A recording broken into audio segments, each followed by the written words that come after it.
Tuvalu is literally sinking.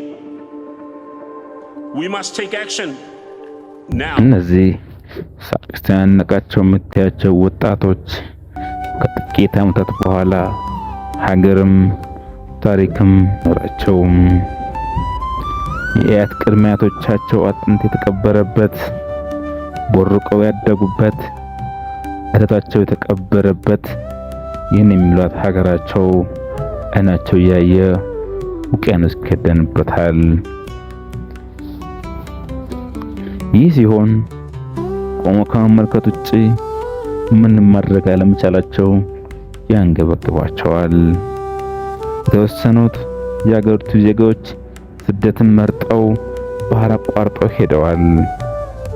አብዛኞቹ ግን እንዲህ ይላሉ፣ ሀገራችንን ልናድናት ባንችል እንኳን አብረናት ልንጠፋ እንችላለን ይላሉ። If I move away, I'm betraying someone, and that someone is like my mother. This land is also like my mother. It's that feeling that keeps me here, and I want to die next to my forefathers, and I want my skin to go back to the land.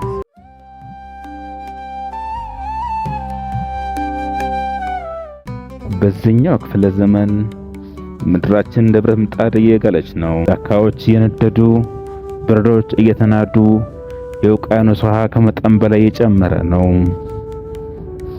የነገን የሚያውቀው ፈጣሪ ቢሆንም ነገሮች በዚሁ ከቀጠሉ ግን በእኛ ዘመን ሀገራት ከምድረ ገጽ ሲጠፉ መመልከት ግድ ነው ይላሉ ሳይንቲስቶች። የተጋረጠባቸው የሀገራት መንግስታት ጉዳዩን ለዓለም ለማሳወቅ የማይፈነቀሉ ድንጋይ የለም። በተባበሩት መንግስታት ድርጅት የአየር ንብረት ለውጥ ቀን በቋንቋ መካከል ቆመው መግለጫ በመስጠት የዓለም መነጋገሪያ ነበሩ። የካቢኔ ስብሰባቸውን 6 ሜትር ወደታች በመጥለቅ ውቅያኖስ ውስጥ በማድረግ በዓለም ላይ የዜና ርዕስ ሆነው ያውቃሉ። የህልውና ጉዳይ ነውና ያልተገኙበት የአየር ንብረት ለውጥ ጉባኤ የለም።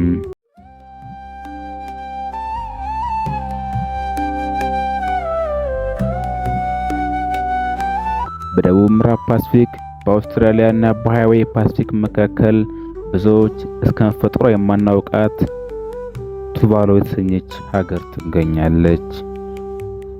ቱቫሉ 26 ስኩዌር ኪሎ ሜትር ላይ ያረፈች በቆዳ ስፋት በዓለማችን አራተኛዋ ትንሿ ሀገር ናት። ዜጎቿ 11,000 ብቻ የሆኑት ሀገር እርስ በርስ ይተዋወቃሉ ብንል ማጋነን አይሆንም። ከዓለም ርቃ ከሀገራት ተነጥላ ጥርት ባለው የፓሲፊክ ውቅያኖስ መካከል ላይ የምትገኘው ቱቫሉ የ8 ደሴቶች ሀገር ብትሆንም ከዜጎቿ ከግማሽ በላይ የሚኖሩት በዋናው ከተማ ፉናፉንቲ ነው። ቱቫሉ ታይቶ የማይጠገብ ውብ ሀገር ነች። ሆኖም ከዓለም ያላት ረጅም ርቀት ግን የቱሪስቶች መዳረሻ እንዳትሆን አድርጓታል። ለቱቫሉ የምትቀርባት ሀገር ፊጂ ትባላለች። ከፊጂ ተነስቶ ቱቫሉ ለመድረስ በውቅያኖስ ላይ 1000 ኪሎ ሜትሮችን መጓዝ ይኖርብናል። ለቱሪስቶች ወይም ለዓለም አቀፍ ተጓዦች ቱቫሉ ለመግባት ያለው አማራጭ አንድ ብቻ ነው። በሳምንት 2 ቀን ከፊጂ የተነሳ ወደ ቱቫሉ ዋና ከተማ ፉናፉንቲ የሚበረውን አውሮፕላን መጠቀም ብቻ ነው። በዚህም ምክንያት ቱቫሉ ጥቂት ቱሪስቶች ከሚጎበኟት ሀገር አንዷ ናት።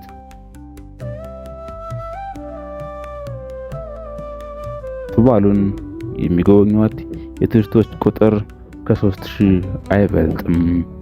አብዛኞቹ ጎብኚዎችም የተባበሩት መንግስታት ድርጅት አማካይነት ለስራ ወደ ሀገሪቱ የሚገቡ ናቸው። የሚገርመው አንድ ነገር ልንገራችሁ።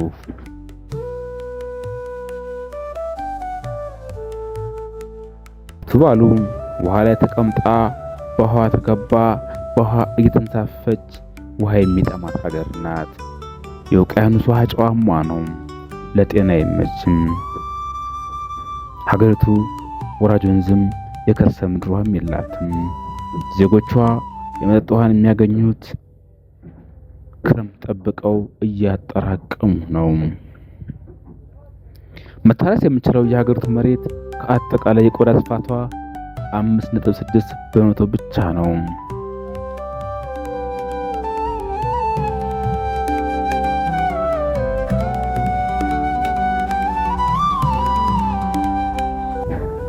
አሸዋና ኑሯ የሚበዛው የሀገሪቱ መሬት ተሮሩት ኮኮናትና ሙዝ ከመብቀል ውጪ ሌላ ምግቦች ማግኘት ከባድ ነው።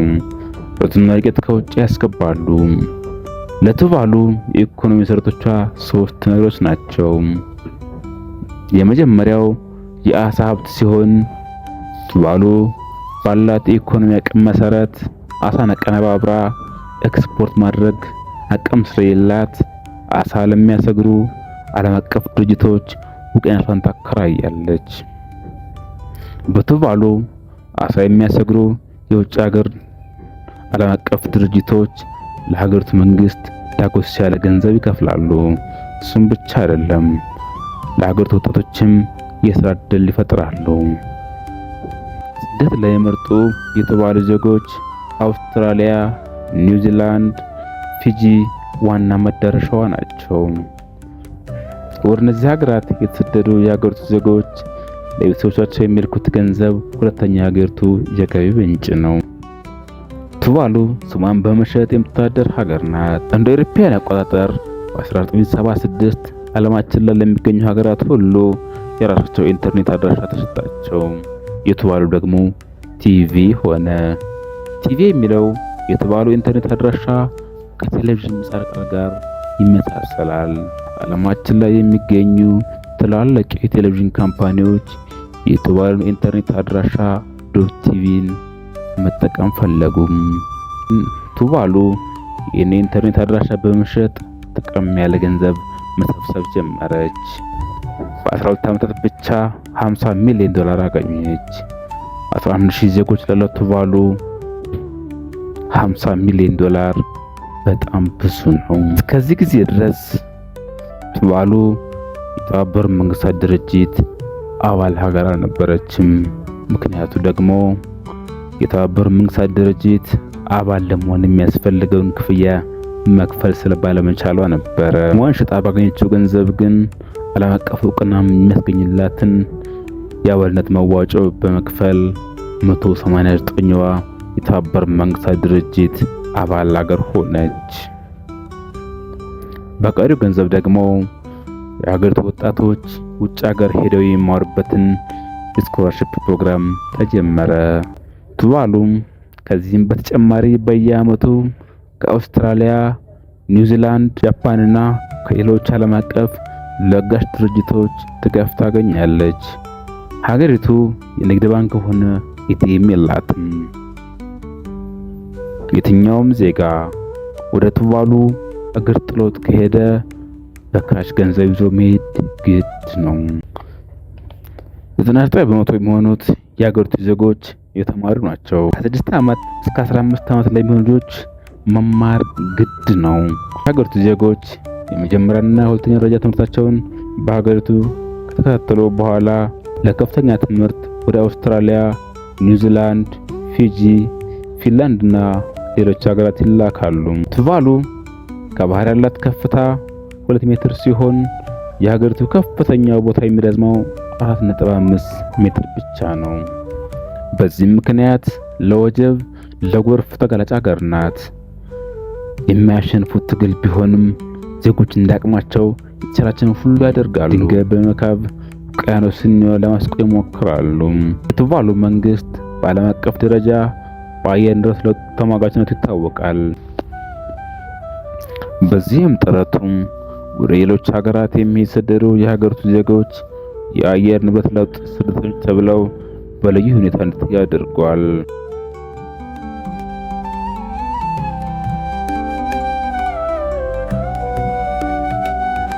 ብዙዎቻችን በዝና እናውቃታለን።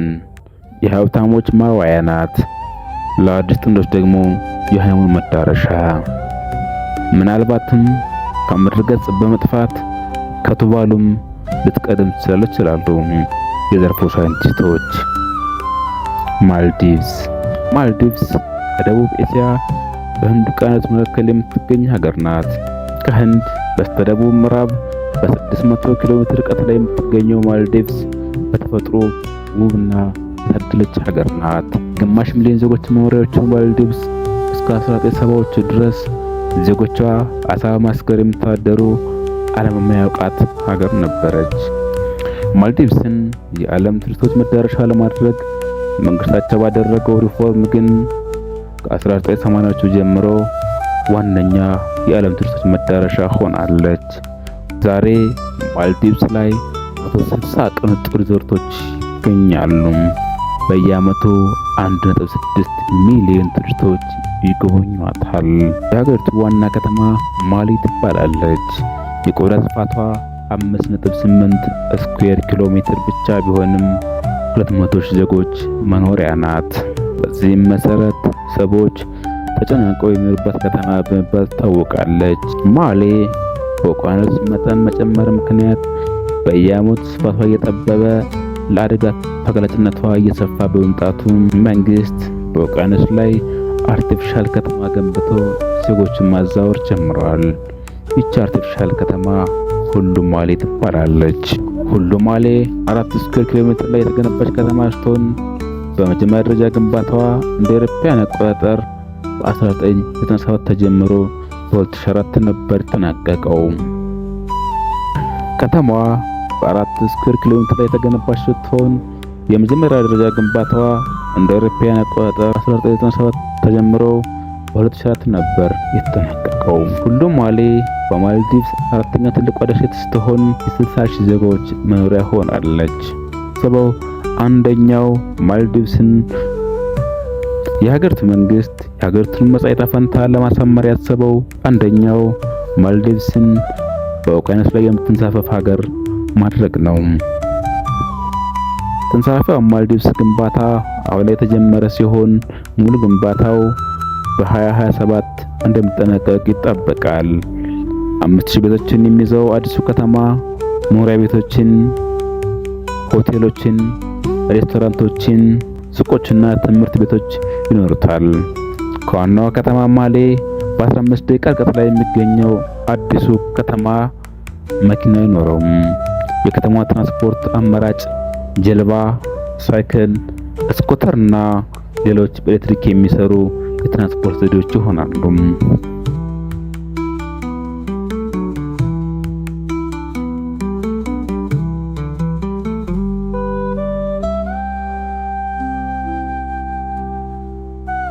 በፓሲፊክ ውቅያኖስ መካከል ሌላ እየሰጠመች ያለች ሀገር የኪሪባቲ ደሴት